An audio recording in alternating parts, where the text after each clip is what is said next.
For salesman Brian Ralston, life on the road meant life on the run. Long hours, fast food, and high stress. When he suffered his first heart attack at the age of 54, it was a wake-up call that took him down a road to recovery that he didn't expect. Once as widespread as allopathic medicine, homeopathy is now experiencing a revival as a safe, natural treatment based on the notion that a little goes a long way. Can't remember the last time you slept like a baby?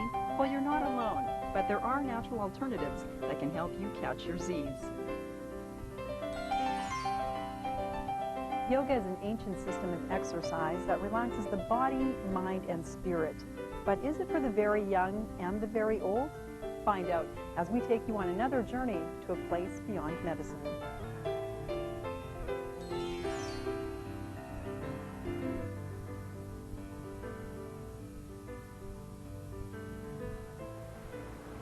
For much of his working life, this has been Brian Ralston's office. As a salesman, he spends a lot of time on the road, putting in long hours, living and eating on the run. And I'll get up in the morning, I'll load up, and I'll be gone sometimes for the whole day, sometimes till late in the evening. At that time, I was smoking about a pack and a half a day, sometimes up to 2 packs. And I'm doing a lot of sitting. I'm driving all day. I'm in my car. I live there, so there's a lot of physical work, but there isn't that much physical exercise. I wasn't doing a lot of walking. If Brian Ralston has any health concerns at all, it's about the risk of lung cancer. The last thing on his mind as he drives down the highway on January 29th, 1998, is the health of his heart. I got past Hamilton, and I decided to have another smoke. And as soon as I lit that cigarette, it was boom. It was bang. Then it was pain. Not heavy pain, but pain. And I said to myself, it's a heart attack. And I thought, well, this thing isn't going away, and it was steadily getting a little bit worse. Any other time he would have likely been pulled over, but not this particular day. Brian has no other choice but to keep driving. It's a race against time. There was a stoplight, and I stopped, and I was just going to make my turn, and there's an ambulance coming. And he kept going. I followed right behind him, got in, followed in his tracks, and I was right in his jet stream. And I followed him all the way from there to St. Joseph's Hospital. And they kept asking me how the pain was. It got worse, and it was getting worse, and it was getting worse. Finally, it was so bad, they said, what would it be on a scale of 1 to 10, your pain? I said, oh, about 14. Brian is lucky that he doesn't die. He's in emergency for 2 days before being transferred to the cardiac unit, where he spends 8 more. His blood pressure is dangerously high, 180/110. He's prescribed nitroglycerin, aspirin, and painkillers, which have their own share of side effects: nausea, headaches, and constipation. This is not the first time Brian Ralston has been laid low by health problems. An accident 8 years earlier leaves him with chronic back pain. So much so, from time to time, he has difficulty walking. When relief comes, it's surprisingly close to home. He was my neighbor, and I saw him on the hallway have difficulty to walk, especially his back. It looks very stiff. He can stretch his back. I was bent over, she knew right away. She said, what's wrong? I said, once every 2 or 3 months I get this and I can't straighten my back out. It's awful. And she said, well, let me come in here, I'll fix it for you. So I said, you will. I said, why? What? She said, well, I'm an acupuncturist. I was trained in China, actually, in both Western medicine and Chinese medicine. When I graduated, I was the first female PhD in acupuncture and Chinese medicine field. Brian has never heard of acupuncture, but decides he has nothing to lose, except perhaps the pain. She stuck her finger right in the back of my leg, and I said, what are you doing this for? It's my back that's hurting. We use acupuncture also in motion. So when I putting acupuncture needle on his points, which is behind his knee, and I asked him move, and he was kind of scared.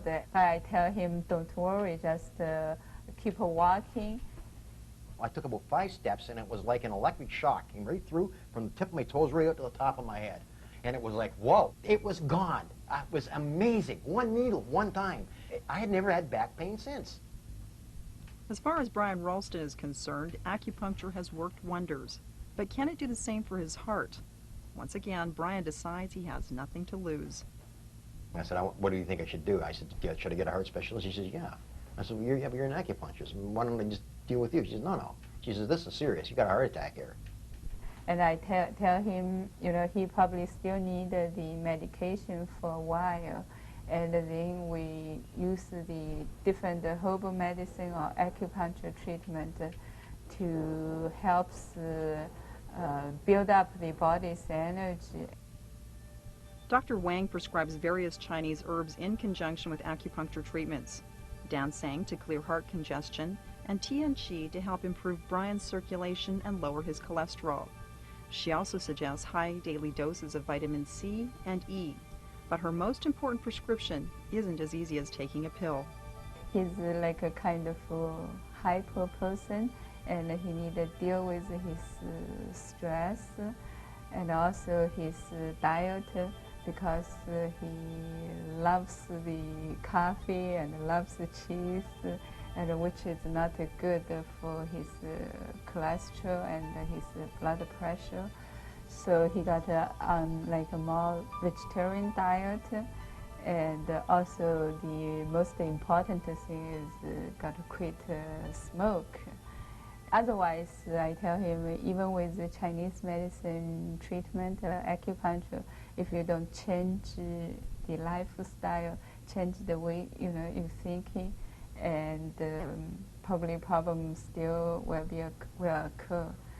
While Brian was definitely regaining his strength, Dr. Wang urged him to see a heart specialist who put Brian through a battery of tests, including an angiogram to trace his blood flow.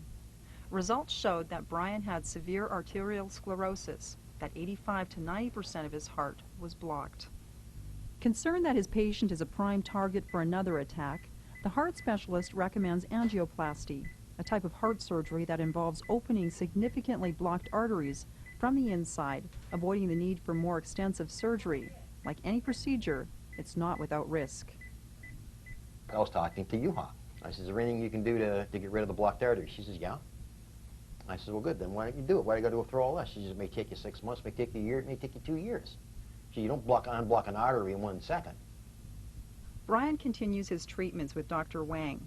In June, Brian checks into the hospital for his scheduled angioplasty and is put through another series of tests before the actual surgery.